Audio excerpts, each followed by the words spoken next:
अब देखो, अथ द्वंद्वः, द्वंद्व समासा। अब क्या है? द्वंद्व का मतलब ही होता है युद्ध। द्वंद्व का मतलब होता है युद्ध। क्या होता है? युद्ध। तो द्वंद्व का मतलब होता है युद्ध। ठीक है। हाँ, जो राजा लोग नहीं युद्ध करते थे, न जाने कितने युद्ध हुए भारतवर्ष में। क्या?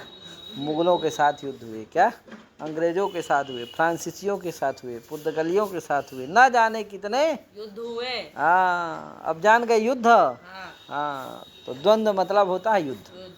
अच्छा, युद्ध कहाँ होता है, किसके साथ होता है? एक ठे बहुत कमजोर रहे और एक ठे बहुत मजबूत रहे तो युद्ध होगा। तुम कभी हाथी से लड़ोगे?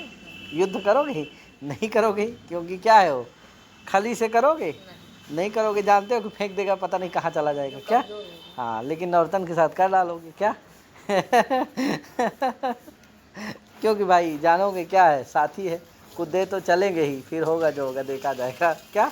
तो युद्ध जो होता है वो बरोबर में होता है। कहने का मतलब क्या हुआ?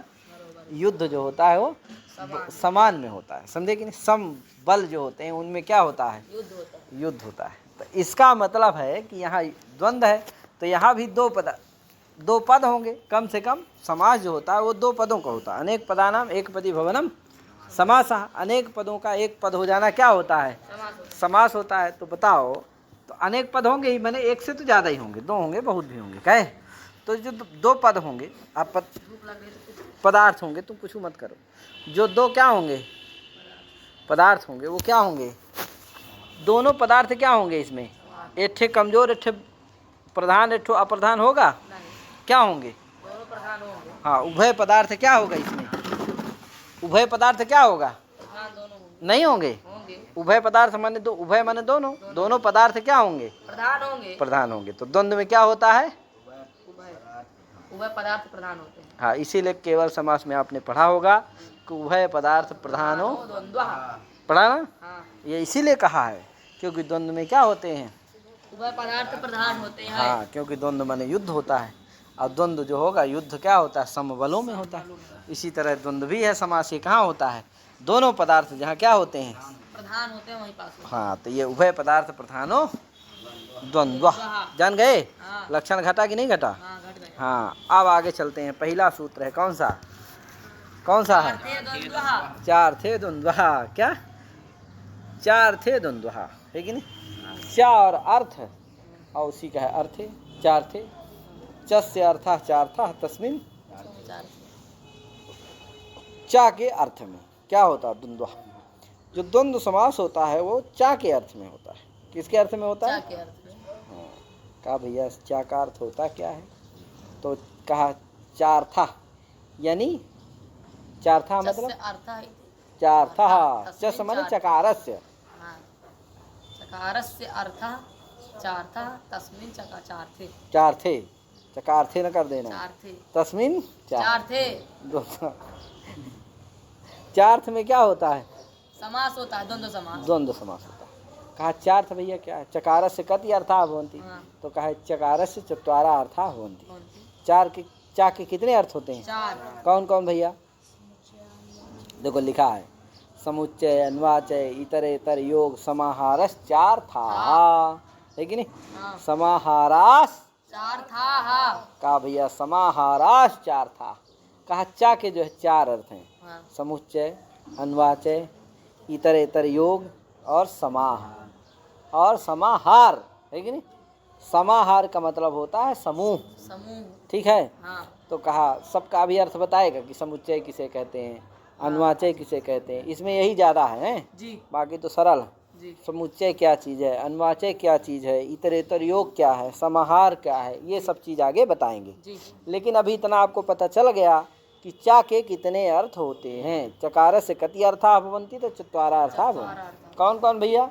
समुच्चय, अन्वाचय, इतरेतर, योग, समाहारास चार था। हाँ, समाहारास चार था। समाहार ये क्या होते हैं? समुच्चय, अन्वाचय, इतरेतर, योग, समाहार ये क्या होते हैं? चा के 4 अर्थ होते हैं। ये हो गए, अब पता चल गया आपको जी। कि चा के कितने। इन्हीं अर्थों में क्या होता है? समास होता है। द्वंद्व समास। समास होता है नहीं, द्वंद्व समास होता है। तत्पुरुष समास थोड़ी होता है। क्या होता है? द्वंद्व समास। हाँ, कहा भैया सगलन अर्थ में होता है, चारों अर्थ में होता है कि किसी एक अर्थ में होता है कि दुई अर्थ में होता है कि सगलन? ये तो चा के अर्थ इतने होते हैं क्या? क्या इन सभी चारों के अर्थ में होता है? जो चा के जो 4 अर्थ हैं, इन चारों अर्थों में द्वंद्व समास होता है कि किसी एक के अर्थ में होता है, 2 अर्थ में होता है, 3 अर्थ में, किस में? तो कहा भैया जो अंतिम वाले दुईठे हैं उन्हीं अर्थों में समास होता है। बाकी दुईठे जो हैं उनमें, आप पहले वाले दुईठे उनमें अगर उन अर्थों में यदि कोई पद है तो उन अर्थों में उन समास नहीं होता है। उन 4 अर्थों में यदि क्या है, कोई पद है तो उसमें क्या नहीं होता है? समास नहीं होता है। जब क्या रहेंगे? यदि इतरेतर योग और समाहार, इन अर्थों में वर्तमान जो सुबंत रहेंगे। सुबंतों का ही तो समास होता है। इन अर्थों में वर्तमान जो सुबंत रहेंगे उन्हीं का क्या होता है? समास, द्वंद्व समास होता है। अगर जो आदि के 2 अर्थ हैं, समुच्चय और अन्वाचय, हाँ, इन अर्थों में वर्तमान जो पद सुबंत, उनका समास नहीं होता है। द्वंद्व समास नहीं होता है। हाँ, बहुत बढ़िया। क्या समझ गए ना? हाँ। तो इस तरह से क्या है, आप जाने रहिए। क्यों नहीं होता है? कहा इसलिए नहीं होता है, 2 अर्थों में यदि सुबंत है कोई तो सामर्थ्य नहीं रहेगा वहाँ। क्या 2 अर्थों में यदि सुबंत है तो सामर्थ्य नहीं रहेगा। असामर्थ्य होने पर ही क्या होता है?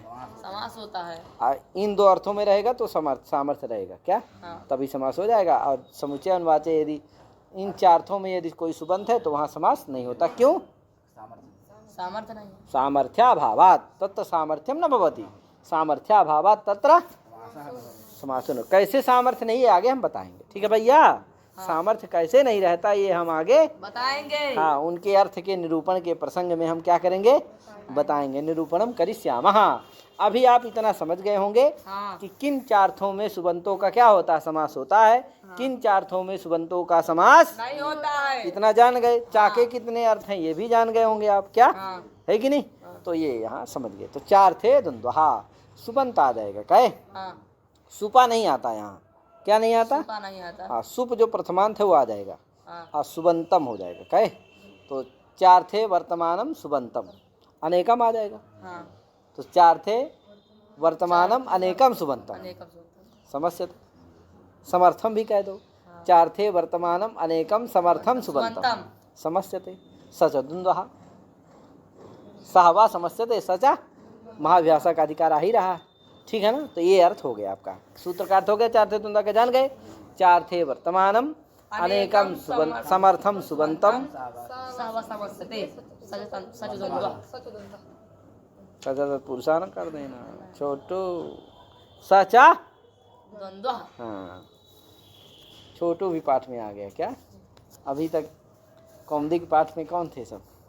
पुरातना आसन। क्या नूतना कहा आगता? छोटू अपनी आगता। कहे चलो एंट्री कर गया छोटू अपनी।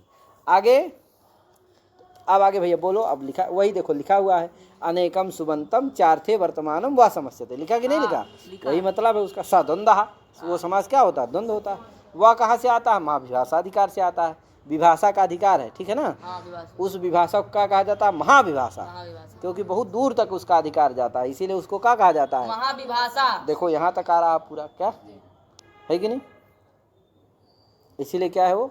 महाविभाषा है। हाँ, लेकिन विभाषा का अधिकार आता है, इसीलिए विकल्प से प्राकारांत से समास आ ही रहा है। समर्था आ जाता है। कहे सभी में इतना आप जानते हैं। उसी तरह यहाँ पर भी आ जाएगा। चलते हैं आगे, पढ़ते हैं। समुच्चय अन्वाचय इतरेतर योग समाहाराश्चार्थाः। ये आप जान गए। अब आगे चलते हैं। अब एक एक का उदाहरण बता रहा है। पहला कौन सा? समुच्चय। तो समुच्चय का अर्थ बताएगा कि समुच्चय कहते किसे हैं और उसका उदाहरण बताएगा। फिर अन्वाचय का अर्थ बताएगा कि अन्वाचय का लक्षण क्या है, फिर उसका उदाहरण बताया जाएगा। फिर इतरेतर योग बताया जाएगा, उसका लक्षण और उसका उदाहरण बताया जाएगा। और समाहार का उदाहरण, लक्षण और उदाहरण बताया जाएगा। ये है उदाहरण। 2 समास में 2 में समास होता है। किस किस में? इतरेतर योग में और समाहार में। 4 सुबंत है। इन 4 अर्थों में वर्तमान यदि सुबंत है चार्थों में कौन किसको वर्तमान होना इतरेतर चाहिए? योग सुबंत को। चार्थ में किसको वर्तमान होना चाहिए? सुबंत को। सुबंत को। चार्थ कौन से हैं? चार समुच्चय, अनुवाचय, इतरेतर योग, समाहार। किन चार्थों में वर्तमान होना चाहिए? इतरेतर योग और समाहार में किसको वर्तमान होना चाहिए? सुबंत को। सुबंत को। तभी क्या होता है उस सुबंत का? दोनों समास होता है। हाँ, यदि भिन्न अर्थों भिन्न चार्थों में है तो नहीं होगा। क्या? जी। अब एक एक का चलते हैं हम लोग, उदाहरण देखते हैं। पहला है समुच्चय, उसका उदाहरण पहले दिया, तत्र ईश्वरम गुरुं च भजस। भजस्व। तत्र मतलब है चार्थेषु मध्ये। तत्र माने चार्थेषु मध्ये। समुच्चय कहा तरे लिखे, तत्र चार्थेषु मध्ये हाँ, ईश्वरम गुरुं च भजस्व। हाँ। ईश्वरम गुरुं च भजस्व। ये उदाहरण है, ठीक है ना। हाँ। अब यहाँ बता रहा परस्पर, ये लक्षण बताने जा रहा है। परस्पर निरपेक्षस्य अनेकस्य एकस्मिन् अन्वयः समुच्चयः। जी। ये देखो समुच्चय क्या चीज है, समुच्चय का क्या लक्षण है? तो कहा परस्पर निरपेक्षस्य अनेकस्य एकस्मिन् अन्वयः समुच्चयः। कहा परस्पर निरपेक्ष का, परस्पर परस्पर सापेक्ष का नहीं, परस्पर निरपेक्ष का। हाँ, माने परस्पर मिलित ना हो, कोई मतलब नहीं, एक दूसरे से वार्ता अनभिज्ञ हो, यानी एक दूसरे से अन्वय ना हो रहा हो। जी। बिना अन्वय। इसमें एक दूसरे परस्पर में अन्वय हुए, हाँ। यदि क्या हो इतर पदार्थ में किसी में अन्वय होता है तो वहाँ क्या होता है? समुच्चय। समुच्चय होता है। समझे कि नहीं? वही लिख रहा, परस्पर निरपेक्षस्य अनेकस्य। परस्पर निरपेक्ष जो अनेक, उनका क्या हो अगर किसी एक में अन्वय। जो परस्पर निरपेक्ष है यानी परस्पर दोनों सापेक्ष नहीं, परस्पर दोनों अन्वित नहीं है। परस्पर बुद्धि सापेक्ष कैसे? अन्वित, यदि परस्पर अन्वय हो तो सापेक्ष हो गए, यदि परस्पर क्या हो अन्वय ना हो तो क्या हो गए? निरपेक्ष होगा। परस्पर में अन्वय ना हो करके जी। किसी और किसी एक में दोनों किसी का दूसरे में अन्वय हो रहा है, हाँ। दोनों का, हाँ। लेकिन परस्पर निरपेक्ष सापेक्ष होकर के सापेक्ष नहीं, नहीं है। परस्पर निरपेक्ष। अन्वित होकर के नहीं, परस्पर अन्वित होकर के नहीं, अनन्वित होकर के। हो करके यदि किसी एक में अन्वय हो रहा हो दोनों का, जी। तो क्या हो जाता है? समुच्चय। हाँ, समझ गए? समुच्चय कौन हो जाता है? जिसमें गुरु जी नहीं अन्वय होगा। तो वहाँ चार्थ जो होता है वो समुच्चय चार्थ रहता है, और उसी में वर्तमान वो दोनों सुबंत हो जाते हैं। क्या? जी। चार्थ तो क्या है? समुच्चय। हाँ। और उस चार्थ में वर्तमान किसको होना चाहिए? जिनका अन्वय होता है वो सुबंत हो जाते हैं। हाँ, सुबंत हो जाते हैं। कहे अब जैसे उदाहरण दिया, जी। ईश्वरम गुरुं च भजस्व, यही ना उदाहरण है। हाँ। ईश्वरम, गुरुं च भजस्व। हाँ लो लिए रहो यार, इसको क्यों दे दिया हमको, बात दिया करना। ईश्वरम गुरुं च भजस्व। अब देखो क्या, हाँ ईश्वरम भजस्व। अब यहाँ देखो क्या है, ईश्वर और गुरु दो हैं, ईश्वर और गुरु दो हैं कि नहीं है? हाँ है। इन दोनों का कहाँ में हो रहा है? भजस्व। भजनक क्रिया में। भजनक क्रिया में। भजस्व में कौन है? भजनक क्रिया। ईश्वर का भजन करो, गुरु का भजन करो, गुरु का भी भजन करे। क्या है? जी। हाँ, सीखो सीखो। क्या? हाँ, गुरु के प्रति आदर सम्मान क्या करो? सीखो सीखो। सिखा रहा ग्रंथकार की नहीं? ईश्वरम गुरुं च भजस्व। शिवे रुष्टे गुरुस्त्राता गुरु रुष्टे न कश्चन। समझे? शिव जी एक बार नाराज हो जाए तो गुरु जी बचा लेंगे, लेकिन अगर गुरु जी क्या हो गए नाराज होगा तो फिर कोई नहीं बचा सकता, इतना जान लो। क्या? इसलिए गुरु जी का क्या रखना चाहिए? हाँ, चलो क्या हुआ? ईश्वरम गुरुं च भजस्व। अब भजनक क्रिया है कि नहीं है? हाँ गुरु जी। आप देखो भजनक क्रिया तो एक ठो है, अन्वय दो ठो का करना है, तो कैसे अन्वय होगा? तो भजनक क्रिया की क्या करेंगे? आवृत्ति कर लेंगे। क्या करेंगे? आवृत्ति कर लेंगे। हाँ। भजस्व भजस्व। भजस्व भजस्व।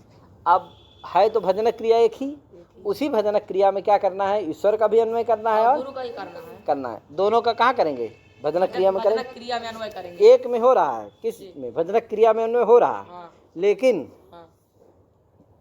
गुरु और ईश्वर का मिल करके नहीं हो रहा है। गुरु ईश्वर क्या है? दोनों निरपेक्ष हैं, निरपेक्ष है। परस्पर में उनका कोई अन्वय नहीं। कोई पूछे क्यों निरपेक्ष है ईश्वर गुरु, तो क्या कहोगे? क्योंकि परस्पर में उनका अन्वय नहीं होता है। आपस की जगह कहना परस्पर, परस्पर ठीक है ना? परस्पर में उनका अन्वय नहीं होता है, इसलिए निरपेक्ष है। इसीलिए वो दोनों निरपेक्ष हैं। उन दोनों जो निरपेक्ष सुबंत हो गए ईश्वर और गुरु, उनका कहाँ अन्वय हो रहा है? भजनक एकस्मिन यानी एकस्याम भजनक क्रियायाम। एकस्मिन माने एकस्मिन एकस्याम भजन क्रियायाम अथवा एकस्मिन पदार्थे भजन रूपे पदार्थ है कि नहीं, एकस्मिन पदार्थे भजन रूपे पदार्थे ऐसा कह दो। और क्रिया कहना है तो एकस्याम एकस्याम क्रियायाम भजन क्रियायाम भजन क्रियायाम उभयो अन्वया भवति। उभयो अतः यहाँ जो चार्थ है वो कौन सा है, समुच्चय चार्थ है। और उसी चार्थ में वर्तमान दोनों सुबंत कौन से हैं, ईश्वर और गुरु, ईश्वरम गुरुम, ईश्वरसु गुरुसु। इसीलिए दोनों क्या हो जाएगा, प्रथमांतों का ही द्वंद्व समास होता है, ठीक है। तो क्या हो जाएगा, समास नहीं होगा। अच्छा, असामर्थ्य क्या है, असामर्थ्य, असामर्थ्य, इसीलिए समास नहीं होगा, ठीक है। ये तो पता चल गया कि यहाँ समुच्चय चार्थ है, लेकिन ये कैसे पता चला कि असामर्थ्य है, तो इसलिए असामर्थ्य चला, क्योंकि सामर्थ्य मतलब ययो पदयो समासा चिकित्सिता तयो पदयो परस्पर अन्वय होना चाहिए। क्या होना चाहिए, यहाँ क्या है, नहीं है, इसलिए क्या है, सामर्थ्य नहीं है। याद कर लेना ये छोटू, हाँ चलो बाद में याद कर लेना, अब ये मत लिखने लगो तुम तो, ठीक। तो सामर्थ्य नहीं है, इतना जान गए ना, परस्पर अन्वय नहीं है, इसीलिए क्या नहीं है दोनों का, असामर्थ्य नहीं तो समास नहीं होगा, ठीक है। हाँ, जैसे राज पुरुषा में था, राज का पुरुष में अन्वय हो रहा था, इसलिए वहाँ सामर्थ्य था, समास हो जाता है। यहाँ क्या नहीं, ईश्वर और गुरु का परस्पर अन्वय, राज का पुरुष में होना चाहिए कि दोनों का मतलब एक दूसरे से होना चाहिए। और वही राज का जब पुरुष में है तो पुरुष का राज में है, ये है आए मतलब क्यों? कमरे में हो तो कमरा मेरे में है।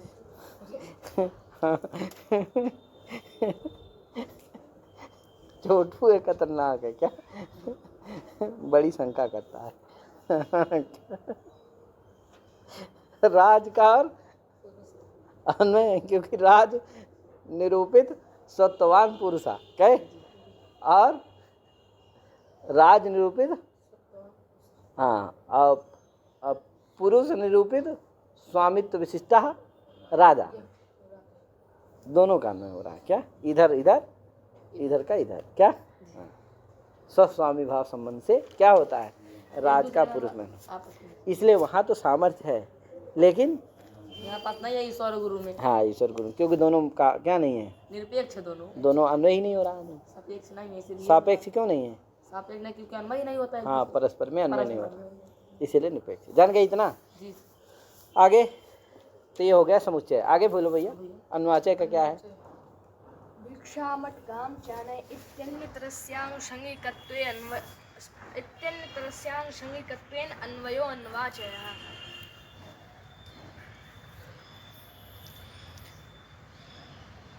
अन्वाचय का उदाहरण दिया, भिक्षाम अट गाम चानय, गाम चा आनय, देखो चा है ना, इसी चा का, गुरु के बाद चाह गुरु, ये समुच्चय चाह है। हाँ, और भिक्षाम अट गाम चा आनय, यहाँ क्या हो गया, यहाँ आना है, अन्वाचय हो गया। अन्वाचय, आनय क्रिया है, यहाँ भजस क्रिया, भजनक क्रिया थी, वहाँ आनयनक क्रिया। ले आओ भिक्षा अट, भिक्षा का अटन करो, मांगो और ले आना। साधु जी कह रहे हैं कि जाना उधर से, तो क्या ले आना, भिक्षा ले आना, और उधर है गैया चल रही है तो उधर है क्या करे लाना, उसको भी लेते आना। कहे प्रमुख क्या है, उद्देश्य क्या है उसके जाने का, भिक्षा है, उद्देश्य क्या है, भिक्षा। तो एक का उद्देश्य तेन अन्वय हो, और किसी एक का किसी क्रिया में क्या हो, अनुद्देश्य तेन अन्वय, क्या हो, एक का उद्देश्य अन्वय हो, एक का अनुद्देश्य, तो क्या हो जाता है वहाँ अन्वाचय। अन्वाचय।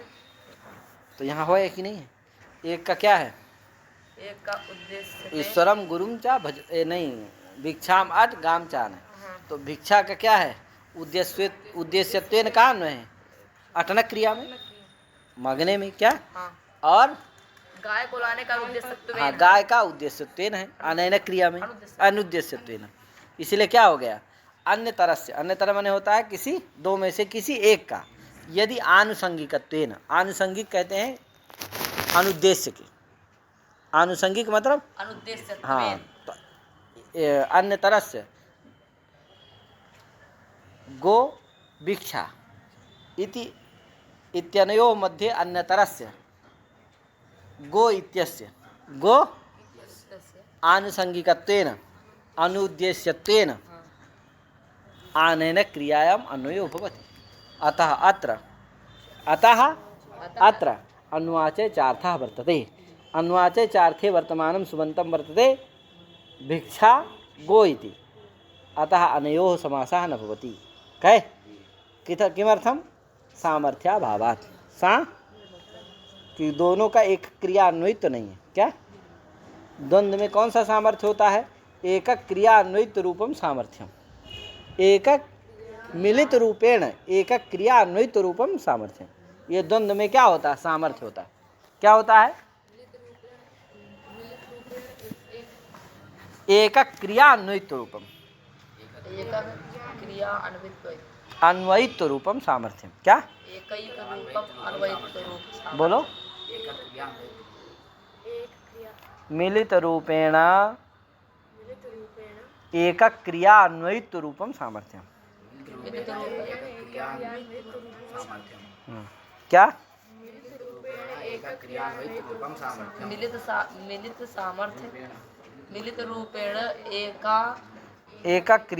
रूपम सामर्थ्यम। ठीक है, उसको क्या करना? बाद में लिख लेना है। अर्थात मिलित रूप से जहाँ एकक क्रिया में अन्वय होता है वहीं सामर्थ्य होता है। ठीक है, जैसे धव खदिरव छिंदी। धव खदिरव, यहाँ धव और खदिर का मिलित रूप से कहाँ होता है? एकक क्रिया में, छेदनक क्रिया में क्या हो रहा? अन्वय होता है, इसलिए वहाँ सामर्थ्य है। लेकिन यहाँ क्यों? एकक क्रिया में अन्वय ही नहीं हो रहा दोनों का। एक का कहाँ अन्वय हो रहा है? भिक्षा का कहाँ हो रहा है? अटनक क्रिया में, मागो और गाय का आनयनक क्रिया। ठीक है, तो आनयनक क्रिया में क्या हो रहा है? गाम गो पदार्थ का और भिक्षा पदार्थ का अटनक क्रियायाम अन्वय होती। अतः एकक क्रिया अन्वयित्वम् अत्र, अतः अत्र सामर्थ्यम। अतः कथम भवति? अतः सामर्थ्यम नास्ति। समझ गए? इस तरह से हमने बता दिया कि समुच्चय चार्थ कहाँ होता है, अन्वाचय चार्थ कहाँ होता है, उसके लक्षण को हमने घटवा दिया। ठीक है भैया? अन्वाचय क्या है? अन्य तरह से आनुषंगिकत्वेन अन्वयः अन्वाचयः भिक्षा मडगाम। अन्य तरह का यानी दो में से किसी एक का आनुषंगिकत्वेन यदि किसी क्रिया में अन्वय हो रहा हो, अनुद्देश्य, आनुषंगिक कहते हैं अनुद्देश्य का, तो अनुद्देश्यत्वेन यदि अन्वय हो रहा हो तो क्या होता है? वहाँ अन्वाचय चार्थ होता है। समझ गए? उस चार्थ में वर्तमान जो सुबंत रहते हैं उनका समास नहीं होता। क्यों? क्योंकि सामर्थ्य नहीं है। द्वंद्व में कैसा सामर्थ्य होता है हमने अभी बता दिया है, इसको लिख करके घटा लेना। ठीक है भैया? घटा भी दिया मैंने। कहा धव खदिरो छिंद। आगे चलो, तो दो चार्थ हो गए। कौन कौन से? समुच्चय और अन्वाचय। समुच्चय और अन्वाचय। क्या? समुच्चय और अन्वाचय। अब बचा कौन? इतरेतर योग और समाहार। हाँ, तो इतरेतर योग और समाहार, इन्हीं चार्थों में वर्तमान जो सुबंत रहते हैं उन्हीं का क्या होता है? हाँ, अब देखते हैं हम लोग इतरेतर योग का क्या लक्षण है। आगे बोलो भैया। धव खदिरव छिंद। नहीं यार, वो तो आगे। हाँ बोलो। अनयोर सामर्थ्यात् समासो न। हाँ, ये लिख दिया ना। हाँ, अनयोः माने अनयो मतलब कि समुच्चय और अन्वाचय। चार्थयोः वर्तमाने, चार्थयोः वर्तमानः यः वर्तमानं यत् सुबन्तं भवति, है कि नहीं? एतयोः अर्थयोः वर्तमानः यः वर्तमानं यत् सुबन्तं भवति, सामर्थ्यात् समासो न भवति। तत्र समासो न भवति। किमर्थम? असामर्थ्यात्, सामर्थ्याभावात्। ठीक है ना? कैसे सामर्थ्याभाव है वो हमने बता दिया। सामर्थ्य क्या है ये भी बता दिया। ठीक है भैया? हाँ, एकक क्रिया मिलित रूपेण एकक क्रिया अन्वयित्वम द्वंद्वे सामर्थ्यम वर्तते। ठीक है? आगे धव खदिरौ छिंदी। ये बात हुई। धव खदिरौ छिंदी। इति धव और खदिर को छेदन कर डालो। छिदिर द्वैधि करने, भिदिर विदारणे। क्या यार? छिदिर द्वैधि करणे, भिदिर विदारणे। छिंदी है। क्या यार? तो छेदन कर डालो। क्या है? धव खदिरौ छिंदी। किसको किसको? धव खदिरौ, धव को और खदिर खदिर को भी। दोनों लकड़ी विशेष हैं। है? क्या है? लकड़ी। लकड़ी विशेष कहते हैं किसको? कोई नाम काष्ठ विशेष है काष्ठ। कि नहीं? पेड़ होता है। धव और खदिर। खदिर कहते खैर को है। धव धव की लकड़ी भी बहुत मजबूत होती है, क्या बड़े काम में आती है, गांव में क्या लोग लगाते हैं, पुराने लोग हैं सब जानते थे धव की लकड़ी। और खदीर, खदीर माने खैर, ठीक है। तो ये बहुत प्रसिद्ध है, गांव वालों से पूछोगे आप तो वहाँ होती भी है और देख भी आना, देख आना, पता लगा के आना कौन सी होती है। खैर में तो वो होता है, कांटे कांटे होते हैं उसके पेड़वा में, क्या बहुत बहुत कांटे कांटे होते हैं खैर में। चलो, तो क्या हुआ, धव और खदीर छिंद, दोनों धव और खदीर दोनों को क्या करो, छेदन करो। तो धव और खदीर ये दोनों मिलित हैं, क्या है, मिलित हैं। इन मिलित का क्या होता है, कहाँ में होता है, कहाँ छेदनक क्रिया हो, कहाँ पर छेदनक क्रिया या मनवे होती, दोनों को छेदन करना ना, एक का नहीं, मिलित रूप से क्या करो, दोनों का छेदन करो। धव खदीरो छिंद, धव खदीर दोनों मिलित का कहाँ में होता है, एक जो छेदन क्रिया है। हाँ, छिंदी जो छेदन क्रिया है, छिंदी मैंने छेदन क्रिया, छेदन करना, उस छेदन क्रिया में दोनों का अन्वय होता है। तो एक क्रिया अन्वित तो है मिलित रूपेण, इसलिए क्या है यहाँ सामर्थ्य है, क्योंकि धव खदीर दोनों मिलित का क्या करो, छेदन करो, एक का मत करो, क्या हाँ दोनों का, इसीलिए क्या है यहाँ, हाँ इसीलिए क्या है यहाँ सामर्थ्य है। और इतरेतर योग का मतलब होता है मिलिता नाम अन्वय इतरेतर योग, इतरेतर योग का लक्षण क्या है, मिलिता नाम अन्वय इतर योगा, मिलिता नाम अन्वय इतरेतर योग, मिलितों का जहाँ क्या हो, अन्वय हो, हाँ वही इतर योग से मिलिता नाम, मिलिता नाम परस्परा नाम, कहे परस्पर सापेक्षा नाम, इतर इतर इतर माने इतरस्मिन एक क्रियायाम, रुक जाओ, इतरस्मिन भैया इधर देखो, सुनो जो कह रहा हूँ, वो तो सब लिखा ही है, क्या सब आ जाएगा, अगर सुन लोगे मेरा ठीक से तो वो क्या करोगे, बाद में देखोगे सब आ जाएगा, अगर नहीं सुनोगे तो बात झांकते रह जाओ, ना वो आएगा नहीं आएगा, क्या दोनों से, न घाट के ना घर का हाँ, न घर के ना दोनों से गए काम से, इसीलिए सुन लो। तो धव और खदीर दोनों का क्या होता है, मिलित रूप से इतर जो एक क्रिया है उसमें, अन्वय। हाँ अब देखो इसी तरह समाहार में होता है, समाहार में होता है, पहले जान लो, इतना जान गए।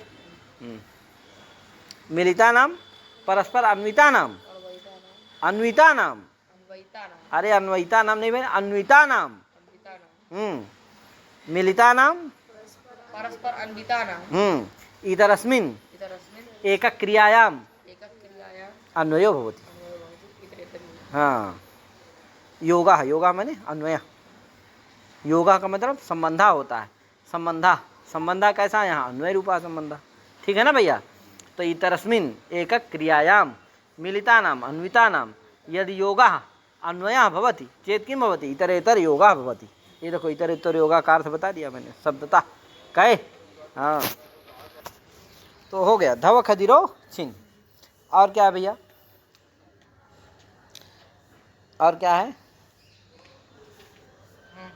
धव खदीरौ छिन्दिति मिलितानाम् अन्वय इतरेतर योगः, मिलिता नाम इतरस्मिन् अन्वयः इतरेतर योगा, इतरेतर योगा का अर्थ है ये, क्या संज्ञा परिभाषम इति समूहः समाहारः। अब ये इसका दे दिया समाहार का, समाहार का, तो समाहार का समूह समाहारा, समाहार किसे कहते हैं, समूह को, उदाहरण क्या है, संज्ञा परिभाषम, संज्ञा च परिभाषा च इत्यनयोः समाहारः इति, संज्ञा परिभाषा, अनयोः समाहारः संज्ञा परिभाषम। तो संज्ञासु परिभाषासु प्रथमांतों का होता है, तुम समाज ध्यान रखना। तो संज्ञासु सु दोनों क्या हो जाएगा, समास हो जाएगा, समाहार समूह, समाहार चार अर्थ में वर्तमान है ये दोनों संबंध, समास हो जाएगा, सुकलु को खो करके संज्ञा परिभाषा बन जाएगा, और समाहार है इसलिए सनपुंसकम से क्या हो जाएगा, नपुंसक लिंग हो जाएगा, रस्व नपुंसक के पास रस्व हो जाएगा, संज्ञा परिभाष सु को आम नपुंसक लिंग होने के कारण पूर्व संज्ञा परिभाषा बन जाएगा। कहे अब एक चीज ध्यान दो, अब ध्यान दो कि धव खदीरौ छिंदी, यहाँ धव खदीर का भी क्या है, समूह है, समाहार है, और संज्ञा और परिभाषा का भी समूह है, समाहार। क्योंकि धव खदिर इस समूह मिल करके क्या हो रहा है, एक म्यान में हो रहा है, तो दोनों का समूह है तब ना मिलेगा तो समूह बन जाता है। अलग अलग है तो अवयव है, कहे एक एक है, हाथ वहाँ पड़ा है, पैर वहाँ पड़ा है, तो क्या है वो अवयव है। एक जगह मिल गए तो शरीर हो गया, समूह बन गया, कहे तो दोनों जगह समूह है। अंतर इतना है कि इतरेतर योग में क्या होता है कि अवयव की प्रधानता होती है, अवयवों की अवयवगत संख्या होती है, ठीक है ना। और समाहार में क्या होती है भैया, समूह की प्रधानता होती है। तो समूह की संख्या कितनी होगी, समूह कैठे होगा, एक ठे होता है, इसलिए तदगत संख्या होती है, समझे कि नहीं। असमाहार में नपुंसकलिंग हो जाता है, ठीक है ना। इतरेतर में क्या होगा कि अवयवगत संख्या की प्रधानता होगी, अवयवों की प्रधानता होगी। एक जगह है जो अवयव होते हैं वो उद्भूत होते हैं, और एक जगह अवयव क्या होते हैं, तिरोहित होते हैं। क्या होते हैं, एक जगह उद्भूत होते हैं, एक जगह तिरोही होते हैं। तिरोहित, तिरोहित प्रधान नहीं होते, वो तिरोहित हो जाते, विशेषणीभूत हो जाते। क्या तिरोहित माने, विशेषणीभूत, हाँ, समूह प्रधान हो जाता है। और अवयव जो होते हो क्या हो जाते, अनुभूता अवयव। क्या इतरेतर योग में जो होगा वो क्या होगा, वहाँ इतरेतर योग में समूह क्या होगा, उद्भूता अवयव होगा। हाँ, उद्भूता अवयव होगा, यानी कि समूह क्या होगा, तिरोहित होगा, और अवयव क्या होंगे, उद्भूत होंगे, उनकी संख्या प्रधान होगी। तो अवयवों की जितनी संख्या रहती है उतनी संख्या समास। जैसे रामश्च श्यामश्च, दो हैं यहाँ, राम श्याम अवयव कितने हैं, दो, इसलिए द्विवचन आएगा, राम श्यामौ। रामश्च श्यामश्च कृष्णश्च, बहुत हो गए अवयव, तो क्या वचन आएगी, राम कृष्ण श्यामा, बहुवचन आ जाएगी, कहे। लेकिन जो समाहार द्वंद्व समास होगा उसमें अवयव अनुद्भूत होंगे, तिरोहित होंगे, समूह ही क्या होगा, प्रधान होगा, और समूह कैसे होता है, एक होता है, इसलिए एक वचन होगा, ठीक है ना। हाँ, संज्ञा परिभाषा, यहाँ भी अवयव तो दो ठो हैं, संज्ञा परिभाषा दो ठो अवयव हैं, लेकिन संज्ञा सूत्र परिभाषा सूत्र कहे तो दो हैं, लेकिन संज्ञा में भी बहुत सारे संज्ञा सूत्र हैं, परिभाषा में भी तो बहुत सारा हो जाए, बहुवचन होना चाहिए, कहे संज्ञा परिभाषा। अथवा मान लो संज्ञा परिभाषा, संज्ञात्वेन संज्ञा एक ले लिए, परिभाषात्वेन परिभाषा एक ले लिए, तब भी दो हो गए, तो कै वचन होना चाहिए, संज्ञा परिभाषे द्विवचन होना चाहिए। अथवा हाँ, संज्ञा परिभाषे ज्ञानम ज्ञाने ज्ञानानि, संज्ञा परिभाषा, संज्ञा परिभाषा, संज्ञा परिभाषा, ऐसा होना चाहिए, लेकिन नहीं होगा। क्यों, क्योंकि समूह में क्या होता है, समाहार द्वंद्व समास में समूह की ही प्रधानता होती है, अवयव जो होते हैं वो तिरोहित होते हैं, दबे होते हैं, विशेषणीभूत होते हैं, उनकी प्रधानता, इसीलिए अवयवगत संख्या बहुत संख्या नहीं होती। समूहगत संख्या बता दो, उद्भूत माने प्रधानीभूत, अनुद्भूत माने तिरोहित, और अप्रधानीभूत गौण, क्या, ठीक है ना। संज्ञा परिभाषा अवयव समूह, ऐसा बोध होगा, क्या संज्ञा परिभाषा अवयवक समूह हो गया। अब यहाँ देखो, समूह क्या है, प्रधान है, संज्ञा परिभाषा अवयव क्या है, विशेषण है, पहले आ गए हैं। संज्ञा परिभाषा अवयवकः समूह, ठीक है ना। समूह जो बाद में आता है वही प्रधान होता है, तो समूह क्या है, बाद में आ रहा है, इसलिए क्या है, वो प्रधान है। अब तदगत संख्या होगी तो समूह कैसे है, इसलिए एक वचन होगी, ठीक है ना। ये जाने रहना। आगे इसको लिख करके याद कर लेना चाहिए, लिख करके याद करना चाहिए, आए, क्योंकि दोनों का मिलित अन्वय हो रहा है। क्या हो रहा है, इनका मिलित होता है, समूह है। समूह कब बनता है, जब मिलित होते हैं तभी ना समूह बनेगा। आए, संबंध क्या है, घटकत्व है ना, और क्या। समूह अवयव क्या होते हैं समूह के, एक क्रिया में गुरु जी कहाँ हो रहे हैं, आए, एक क्रिया में, क्रिया में तो ले लो, कोई क्रिया ले लो, संज्ञा परिभाषा अस्ति, संज्ञा परिभाषा अस्ति है, हो गया। मिलित का एक क्रिया में करो, करना ही है, क्या, तभी सामर्थ्य होगा। क्यों, छोटू पकड़ लिया अभी 2-3 बार, लेकिन सुनना पड़ेगा छोटू, तब जाके क्या होगा, चिंतन मनन करना पड़ेगा। तो इस तरह से यहाँ पर भी क्रिया है, सब जगह समास करके बना लेना है। हाँ, धव खदिरव में धवश्च खदिरश्च इति धव खदिरव, यहाँ धवा और खदिर है तो धवश्च खदिरश्च इति धव खदिरव। इतरेतर योग चार्थ में वर्तमान सुबंत हो गए, धव सु खदिर सु दोनों का समास हो जाएगा। अब पूर्ववत विभक्ति विभक्ति का लुप करके आगे बहुवचन आ जाएगा, क्योंकि धव खदिर अवयवगत संख्या प्रधान होती है इतरेतर योग में।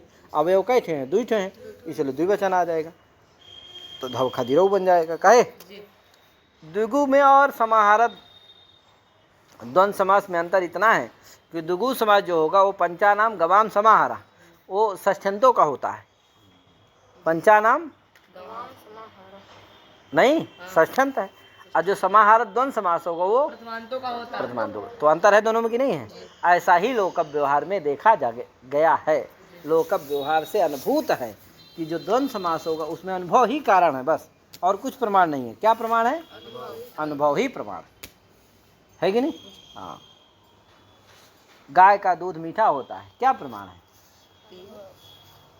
प्रकृति, प्रकृति ही कारण, स्वभावात। कहे प्रकृत्या गवाम दुग्धा मधुरा, कहे पयः मधुरा।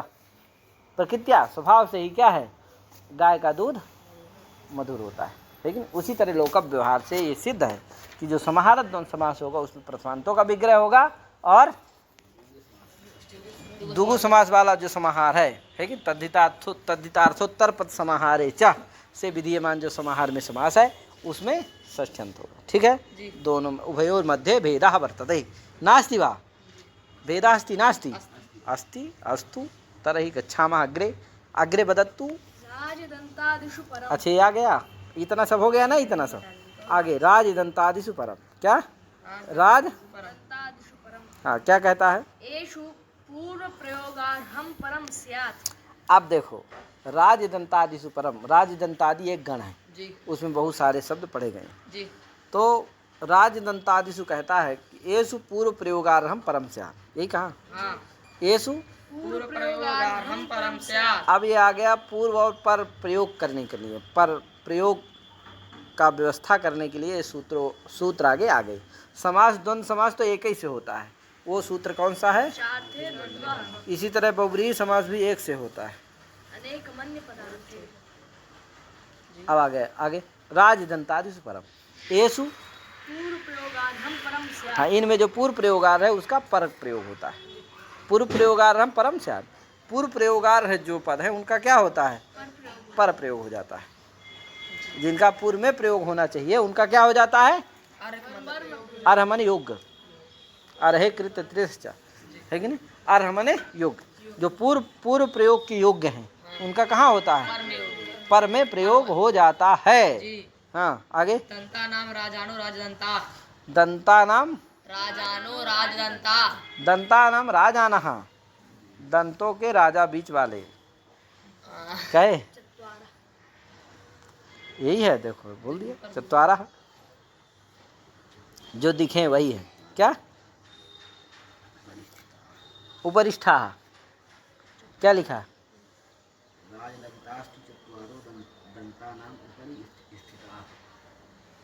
वही ऊपर स्थिता, है कि नहीं? हंसने हंसने पर क्या होते हैं? वो दिख जाते। तो वही अगर गायब हो गए चारों, क्या तो बाकी है भी तो कोई मतलब नहीं। क्या सब कहेंगे बुकड़ा है कोई काम का नहीं। क्या एक की शादी हो रही थी, क्या उसकी पत्नी के दांत आगे क्या हो गए थे?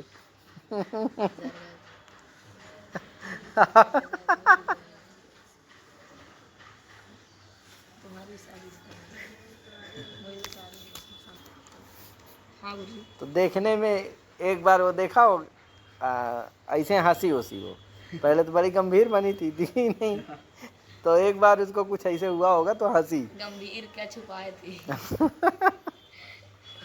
तो हंसी होगी बीच में, तो दूल्हा क्या किया? हंस रहा था, उसको याद आया कि कैसी हंसी है, क्या इसका वो दृश्य उसको क्या हो गया, थोड़ा ही से देखा लेकिन क्या हो गया उसने। तो फिर देखा, कहा अब वो बंद कर ली तब तक, तो कहा फिर हंसो किस कारण सोच रहा कि हंसे जिससे, लेकिन वो हंसी नहीं रही है। फिर देखा किसी तरह गुदगुदिया दिया, क्या हंसाया, कहा अरे भगवान, उठा भागा, कहा मेरी शादी नहीं करूँगा, अरे राम रे। लेकिन ऐसा नहीं है, क्या आजकल सब क्या लग जाते, सब लग जाता है, हार्ट सर्जरी सब कुछ हो जा रहा है, दांत तो दांत है, क्या है, सब लग जाते, बाल सब कुछ हो जा रहा है क्या। चलो आदमी योग्य होना चाहिए, अच्छा होना चाहिए, वो दांत कान क्या है यार, सब ये चलता रहता है क्या। आगे हास्य के लिए है, आगे भैया दंता नाम राजाना, राजदंता। अब यहाँ देखो दंता नाम राजा, राजाना, दांतों में जो राजा हैं क्या, तो यहाँ षष्ठी समास हुआ है, तो पूर्व यद्यपि किसका षष्ठ्यंत, षष्ठी सूत्र से समास होगा, तो षष्ठ्यंत का क्या होता है, पूर्व प्रयोग होता है। दंता नाम इति, तो दंता नाम राजाना, तो दंता क्या षष्ठ्यंत है, उसका क्या होना चाहिए, पूर्व प्रयोग होना चाहिए, तो क्या बनना चाहिए, दंत राजा, दंत राजा बनना चाहिए क्या। अब ये क्या कह दिया, पूर्व प्रयोगारंभ परम स्यात्, जो पूर्व प्रयोग होता है उसका क्या होना चाहिए, पर प्रयोग हो जाता है, तो दंत का क्या हो जाएगा, अराज पहले आ जाएगा, तो क्या हो जाएगा, राज दंता, ना का लोप होकर के राज दंता बन गया है। अरे वही दंता नाम राजा ना करो तो दंत आम, दंत आम राजंसु, हाँ षष्ठी सूत्र से हुआ है, तत्पुरुष समास हुआ है, इससे नहीं हुआ है। अरे तो भले द्वंद्व का हो रहा है, लेकिन हाँ क्या होता है, इसीलिए पूर्व प्रयोगारंभ परम स्यात्, यद्यपि षष्ठी समास हुआ है, षष्ठी प्रथमांत है, उसी से बोध्य कौन है, दंत है, उसी का पूर्व प्रयोग होना चाहिए, लेकिन कहा नहीं, पूर्व प्रयोगारंभ परम स्यात्, पूर्व प्रयोग का क्या होता है, पर प्रयोग हो जाता है, तो पर हो जाएगा प्रयोग, तो क्या बन जाएगा, राजदंता, दंता नाम, दंता नाम राजानः राजदंताः, आए जी, हाँ तो वही तो दंत आम राजनसु, राजन जस ला लो, राजाना कह दिया है, तो राजा राजानो राजाना, ठीक है ना, जस ला लो, राजा राजानो राजाना, तो जस ला लो, तो दंत आम राजन जस, ठीक, विग्रह हो गया, लौकिक का लौकिक। आगे चलो, कहा भैया धर्मादियों में अनी हो, ये एक पूर्व प्रयोग निपात प्रकरण है, समझे, द्वंद्व का तो हो गया उतना क्या, अब पूर्व प्रयोग प्रकरण है, निपात है, फिर उसके बाद आ जाएगा आपका टच समासांत आ जाएगा, तो कुछ समासांत निमित्त तक एक वत भाव है कि नहीं, हाँ ठीक है ना, तो पूर्व निपात प्रकरणे, पूर्व निपात प्रकरणम अस्ति एतत्, समझ गए किमस्ति, पूर्व निपात प्रकरण अस्ति। हाँ आगे, राजदंता में दीर्घ हो जाता है, आए दीर्घ हो जाता, दंत आम राज, तो दंत का पूर्व पर प्रयोग हो गया, तो राज दंत हो गया, राजदंत हो गया, राजदंता बनता है, आए राजदंता, अरे भैया बहुवचन का रूप है, राजदंता राजदंतौ राजदंताः, दीर्घ का हो जाता, रामः रामौ रामा, क्या बताए यार छोटू, तू छोटी छोटी बात लेके चलेगा तो कैसे काम चलेगा। हाँ आगे, धर्मादिष्व नियमः, का धर्मादियों में कोई नियम नहीं है क्या, धर्मादि अनियमा, जो पूर्व धर्म कभी किसी का भी प्रयोग हो सकता है, पूर्व प्रयोग क्या, हाँ धर्मादियों में, धर्मादि से क्या लेना है तो बताया गया, हाँ धर्मादि गण कोई नहीं है क्या, क्या नहीं है, हाँ धर्मादि से ले लेना है, शिष्ट व्यवहार से क्या, देखो अर्थ धर्म, देखो जैसे अर्थ धर्म है, धर्म अर्थ काम मोक्ष चतुर्विध पुरुषार्थ होते हैं क्या, तो धर्मादि से वही ले लेना, चार पुरुषार्थ, धर्म अर्थ काम मोक्ष, तो क्या हुआ, हाँ क्या लिखा, अर्थ धर्म धर्मार्था इत्यादि, ये देखो अर्थस्य धर्मस्य, अर्थ धर्म चाहे कहो, चाहे धर्मार्थ को पहले, धर्म को पहले कह दो तो धर्मार्थ कह दो, अच्छा अर्थ को पहले कर धर्म को बात कर दो तो अर्थ धर्म, तो धर्मार्थ कहो चाहे, हाँ दोनों का प्रयोग कर सकते हो, ठीक है ना, धर्मादियों में कोई नियम नहीं। द्वंद्वे घिसंज्ञम पूर्वम स्यात्, कहा भैया द्वंद्वे घी, द्वंद्वे माने द्वंद्व समासे, घी संज्ञकम पूर्वम प्रयोक्तव्यम, द्वंद्व समास में घी संज्ञक जो रहता है उसका पूर्व प्रयोग होता, पूर्व निपात प्रकरण है, ध्यान देना, ठीक है। हरिश्च हरश्च हरिहरौ, देखो हरिश्च हरश्च इति हरिहरौ। यहाँ देखो द्वंद्व, यहाँ 4 से द्वंद्व समास हो रहा है। अर्थस्य धर्मस्य में भी हुआ है, ठीक है। हाँ तो क्या हुआ? हरिश्च हरश्च हरिहरौ। हरि है, हरिसु हरिसु हरसु। समास हो गया। अब घी संज्ञा कौन है? हरि। द्वंद्व समास भी है यहाँ, इसलिए पूर्व किसका पूर्व प्रयोग होगा? हरि का। घी संज्ञा का होगा तो हरि का होगा। हरी नहीं बनेगा। हर हर हर हरी हाँ नहीं बनेगा। हर हरी नहीं बनेगा। क्या बनेगा? हरिहरौ। हाँ यही बनेगा। अजाद्यंतम द्वंद्वे अजाद्यदंतम अजाद्यदंतम अजाद्यदंतम द्वंद्वे पूर्वम स्यात् ईश कृष्णौ। कहा भैया आजादी हो और जो आजादी अदंत हो उसका द्वंद्व में क्या होता है? पूर्व प्रयोग होता है, ठीक है ना। आजादी हो और द्वंद्वे अजाद उसका पूर्व प्रयोग होता है। तो जैसे ईश, ये देखो क्या आजादी भी है। द्वंद्वे पूर्व द्वंद्व समास। हाँ भैया बता तो रहा हूँ। तो द्वंद्व में जो क्या होता है? आजादी और अदंत होता, उसी का पूर्व प्रयोग होता है। ईशश्च कृष्णश्च इति ईश कृष्ण। ईश का क्या हो गया? पूर्व प्रयोग हो गया। किसका? इसका कृष्ण का क्यों नहीं हुआ? वो भी तो अदंत है। ईश कृष्ण। अदंत पर आजादी नहीं है। हाँ तो बोलो, तो बोल नहीं पाए तुम। अल्पाक्षतरम शिव केशवौ। का द्वंद्वे अल्पाचतरम पूर्व प्रयोगतव्यम। कहे द्वंद्व में जो अल्पाच वाला हो उसका क्या होता है? पूर्व प्रयोग होता है। अल्पाक्षतरम।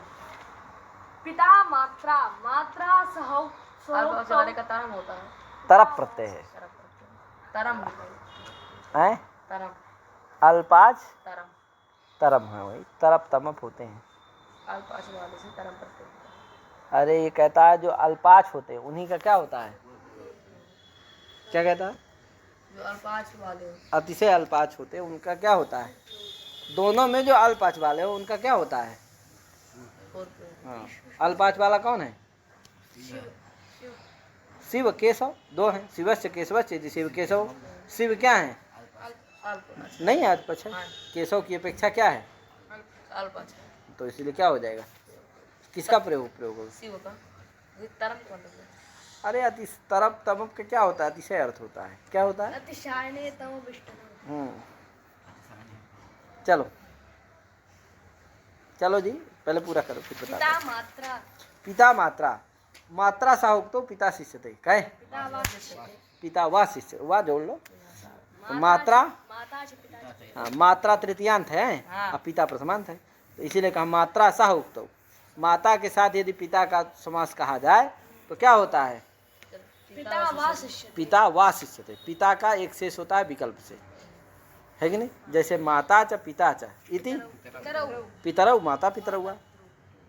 पिता बच गया, अय्या शिष्य स्वरूप मान अर्था विधाई। तो क्या होगा? माता के भी अर्थों को कहेगा पिता, तो क्या कहे? द्विवचन आ जाएगा। इसीलिए जैसे रामस्य रामस्य इति रामौ करते हो ना, एक शेष करके और फिर राम से ही द्विवचन, क्योंकि राम दोनों का बोध कराता है, परशुराम का भी और उसी तरह से पितरौ पिता बचेगा, वो दोनों कहेगा। किसको? माता को क्यों? पिता मात्रा सूत्र लग जाएगा। मात्रा के साथ तेजी से बोल दो। यह शिष्य ते सलुपमानार्था विधाई। हाँ बस हो गया। आगे द्वंद्वश्च प्राणि तूर्य सेना। अब विकल्प से होगा, जब नहीं होगा एक से माता पिता दोनों होगा। कौन सा समास हुआ यहाँ? किससे? और विग्रह क्या होगा इसका? माता च पिता च पितरौ। लौकिक अलौकिक। माता सु पिता। अच्छा तेजी से बोलो यार। माता टा पिता टा बा न रत्नाचार मातृ सु पितृ। मातृसु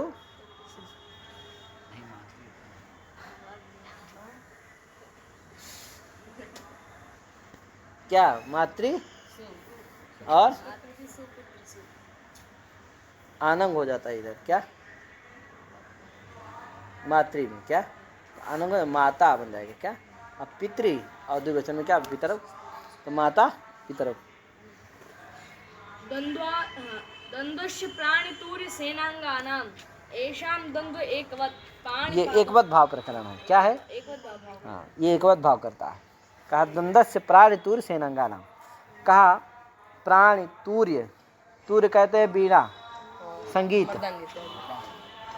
मृदंग आदि को, और सेनांगानां प्राणी के यदि अंग रहे, तूर्य से तुर्यांग मृदंग आदि रहे, क्या मृदंग आदि, वाद्य यंत्र रहे, हाँ, और सेनांगाना, सेना के अंग रहे, तो इनका जो क्या होता है, ये शाम से दो एक इनका द्वंद्व, यदि द्वंद्व हो हाँ, तो क्या होता है, वो एकवद भाव होता है। बस एक वचन। हम्म, पाणिपादम, पाणिपादम पाणिपादम, पाणौ च पादौ च, पादा पादौ पादा, क्या यार, अब पाणौ च मैंने हाथ होता है, पाणौ च पादौ च इति एकवद भाव हो गया। यद्यपि बहुवचन होना चाहिए, क्या है, पानी दूठे हैं, हाथ दूठो है, अब पार भी क्या है, दूठो है, तो बहुवचन होना चाहिए, पानी पादा है, लेकिन क्योंकि ये क्या है, प्राणी के अंग है, प्राणी अंग है, नहीं है, पानी और पाद क्या है, प्राणी के अंग है, नहीं है का, है, तब फिर इसलिए इनका द्वंद्व होगा और वो एकवद भाव हो जाएगा। तो एकवद भाव हो गया, मैंने एक वचन आ गया और नपुंसकलिंग हो गया, क्या बन गया, समाहार द्वंद्व समास है। हाँ, कोई कहेगा भैया एक बात है, कोई कहा समाहार द्वंद्व समास करोगे तो कै वचन होगा, एक वचन है।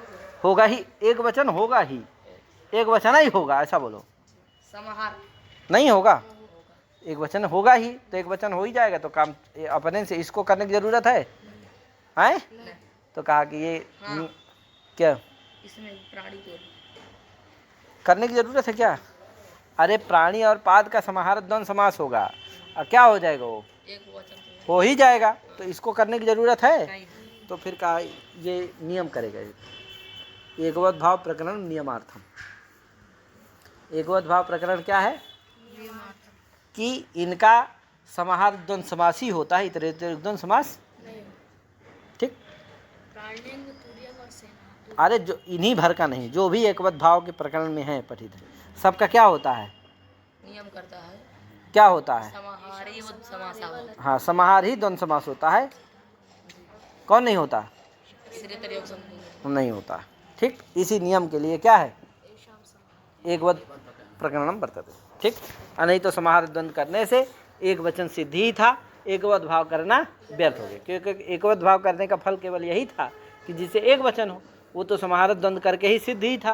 पुनः एकवद भाव प्रकरण से आरंभः किमर्थम व्यर्थः तदेव ज्ञापयति बोधयति यत् किमस्ति एकवद भाव प्रकरणम नियामकम, किम नियमयति, येषां समाहार एव न तु इतरेतर योगः। हाँ आगे तो हो गया, प्राणी अंग हो गया पाणिपादम, और सेनांग हो गया तुर्यांग, मार्दंगिक, मार्दंगिक वैणविकं हाँ मार्दंगिकश्च और वैणविकञ्च वैणविकञ्च इति मृदंगवादनं वेणुवादनं शिल्पम् में तदस्य शिल्पम इससे ठक प्रत्यय होकर मार्दंगिक और वैणविक बनता हाँ दोनों बनते हैं, क्या, मृदंग वादनम शीलमस्य, मृदंग, अब वेणु, वेणु भी क्या है, ये संगीत का अंग है सब, क्या, वेणु को बजाना स्वभाव है जिसका, उसको वैणविक कहेंगे, तो इस तरह से बन जाएगा। है।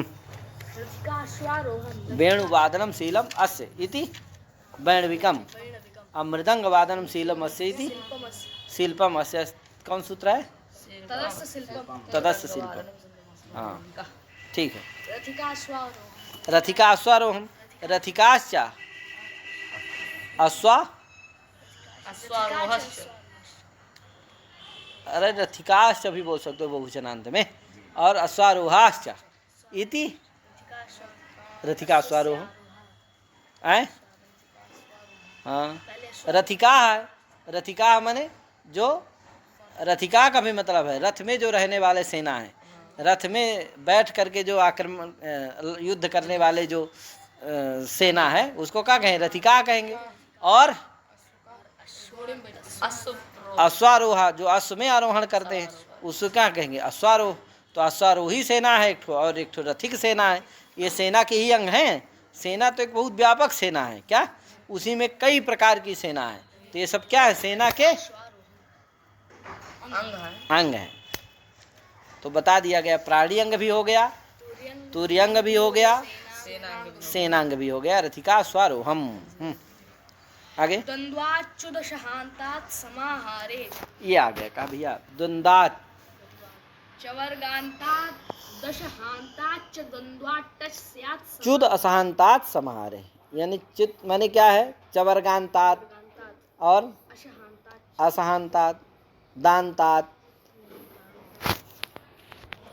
तो देखो चवर्गांतात, चू माने चवर्गांतात, दांतात, शांतात, हांतात, है कि नहीं।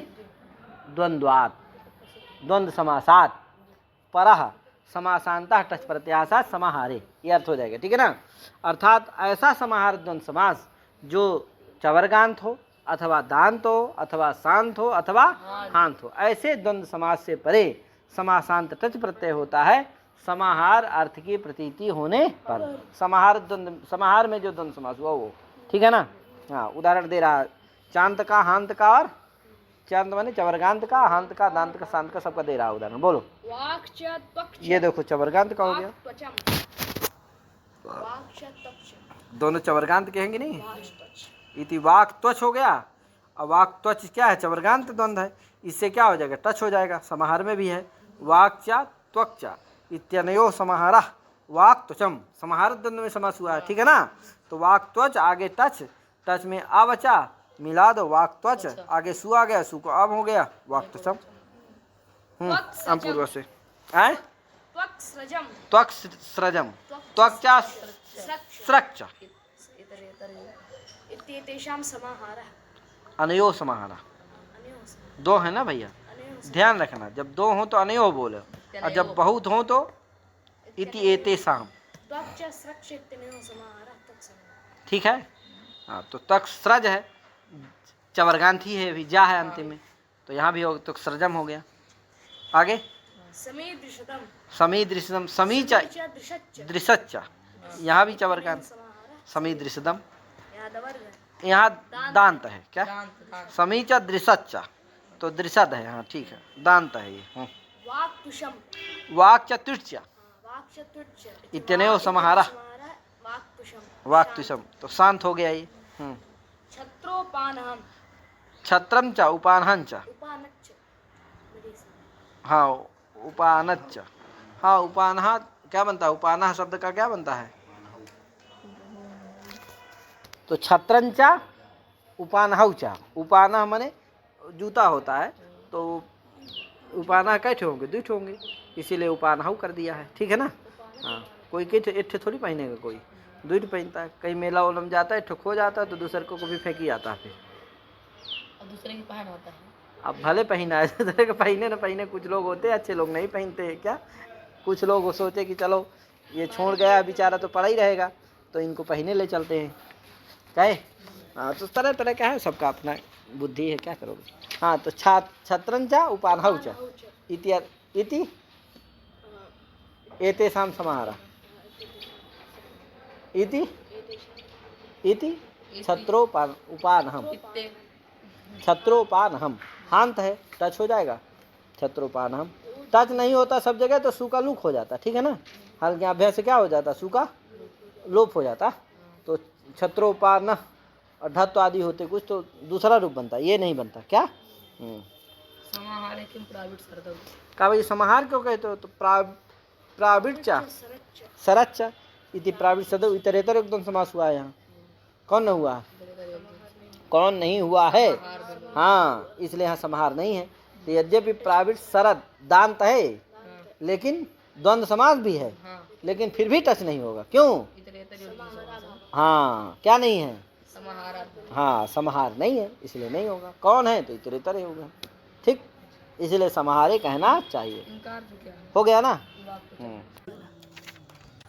क्या हुआ, शुरू वाला क्या है, वाक् त्वचम वाक त्वच, यानी वाक और त्वक इंद्रिय का समूह, आगे त्वक् सृजम, त्वक् सृजम इनका अर्थ क्या है, तो यही आता है। और त्वक सृजम माने त्वक, और सृज सृज माने माल्य, तो त्वक इंद्रिय और सृज माल्य समूह। समीदृशतम समी और दृशद, समी क्या कहते हैं, अरणी संज्ञक यज्ञ अरणी, अरणी संज्ञकम यज्ञ काष्ठम समी। हाँ ये समी जो है अरणी संज्ञकम, यज्ञ काष्ठम, यज्ञ का जो काष्ठ है अरणी, जिससे वो हवन वन किया जाता है, वही क्या होता है, समी। और दृशद कहते हैं प्रस्तर प्रस्तर को कहते हैं।